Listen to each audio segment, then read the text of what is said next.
Welcome back to Vader TV. This is John Chenal, and I'm speaking today with Kevin Bromberg, founder and CEO of NowLive.com.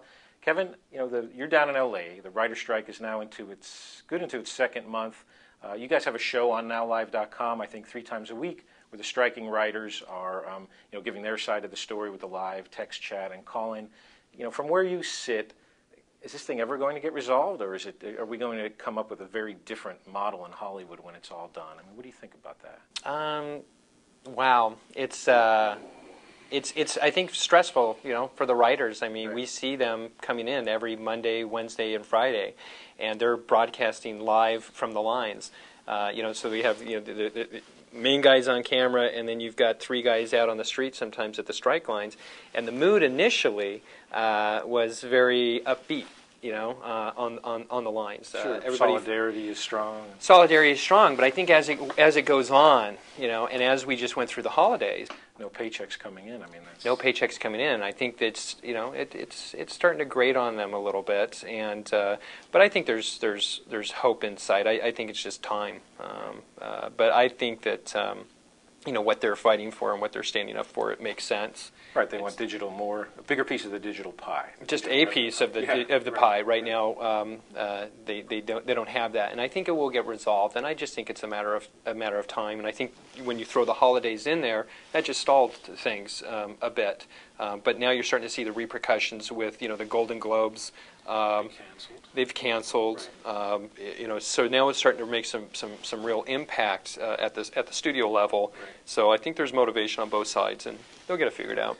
Now, what's the reaction to a site like NowLive.com in terms of either the writers, or I don't know, maybe you're in touch with producers, and too, in terms of understanding or either being excited about the web opportunity or fearful of it, or are they? What do they think like? Are they trying to get their heads around it and say, what is it going to look like? Or are they saying, let's let the studios do that, and then we'll just make sure we get our piece? I mean, what's the reaction when they come in and they think about NowLive.com?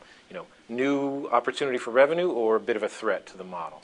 The writers, I think, are the creative guys. They're excited about it. They, every time they're always like, "Oh, you could do this, or we could do this," and they come up with some really great creative ideas.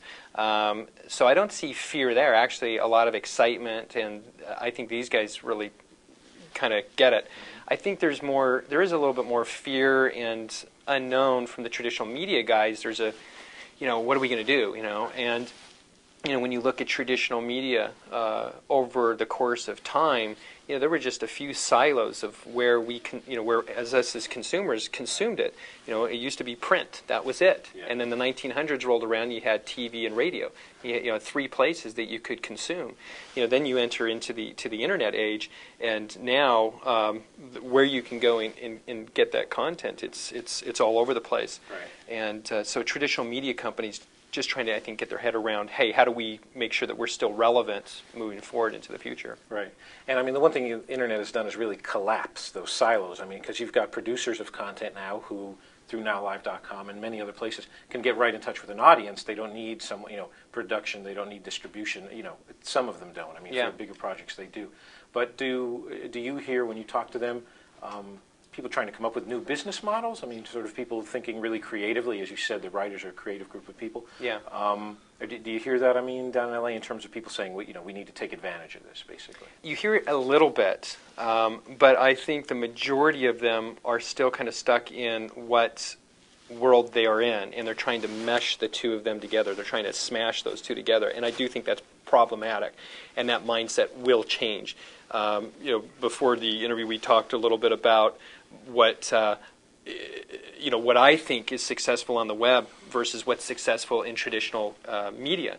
Right. In traditional media, it's about creating good content. It's quality content where people passively consume that content. When you watch a TV show, right. You're sitting in front of your TV. You're not really actively participating in that. So it better be good quality, imagery and a good story. Otherwise, you're gonna turn the channel. On the web, it's a little bit different.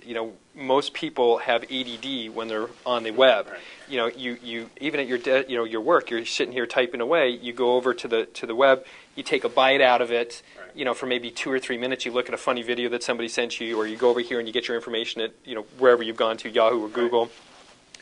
But so it's got to stand on its own, and every time you go over there, it's got to be live and interactive. So it's always got to be fresh. It's always got to be changing, Right. and so there's new content that needs to be created. Yeah, we call it multitasking, but I think ADD is probably a better word for it. Yeah. Last thing, in terms of some of the things you're hearing from, remind us, when is the writer show on NowLive.com? Every Monday, Wednesday, and Friday. It's actually put on by United Hollywood, which represents the Writers Guild in their, in this type of endeavor.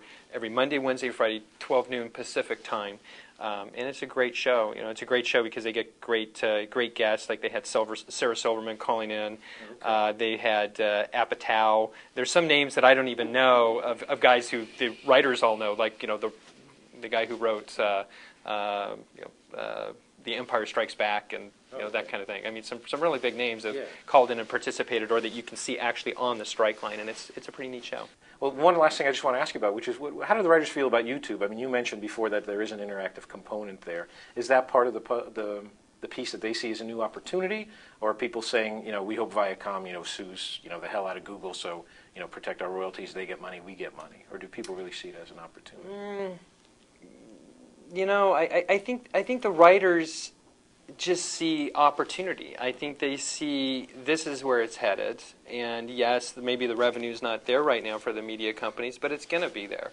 And their argument is that the media companies said like DVDs weren't going to be anything big because it was the era of the VHS. If they really let that one get away, they should have gotten more of that. Yeah, and it's the same situation. We all know it's headed in this direction, and they are going to make money there. And so they just want to get a piece of that. Yeah, makes sense. Kevin, we're going to let you get back to sunny LA and get out of the rain up here in San Francisco. Wonderful. Thanks a lot for coming in. Thanks for having me. Okay. I'm speaking today with Kevin Bromber, the founder and CEO of NowLive.com, talking about the Hollywood writer's strike and how that's impacting the web and traditional media. For Vader TV, this is John Chenal.